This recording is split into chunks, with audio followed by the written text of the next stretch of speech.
tanghali, kumusta po? Narito po ulit ang update natin para sa lagay ng ating panahon. Ngayong tanghali po ng May 31, 2024 na kung saan sa ngayon ay patuloy pa rin na hinahatak ng bagyong C-94W ang habagat na siya naman pong nakaka-epekto sa kanlurang bahagi po ng ating bansa.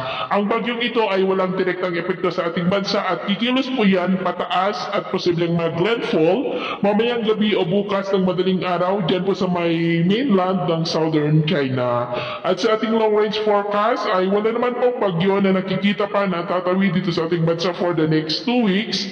Pero posible ulit na may sama ng panahon na mabubuo next week dyan sa kanlulang bahagi ng ating bansa at ang development nito ang ating babantayan. At sa lagay ng ating panahon, ngayong tanghali ay maayos ang panahon sa malaking bahagi ng ating bansa, mainit at maalinsangan.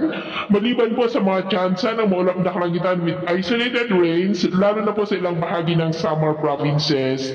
At sa susunod po ng mga oras ay maayos pa rin ang panahon sa malaking bahagi ng ating bansa pero may tsansa pa rin ng maulap na kalangitan with isolated rains sa ilang bahagi ng Cordillera, Ilocos Region, Camarines Norte, summer provinces, ilang bahagi ng Palawan, Aklan, Zamboanga Peninsula, Lanao provinces, at ilang bahagi po ng Davao Region. Sa atin naman pong mga baybayin dahil po sa habagat ay maalon po sa kanlurang baybayin ng Luzon na ang mga alon po ay posibleng aabot hanggang po sa 1.8 to 2.5 meters height.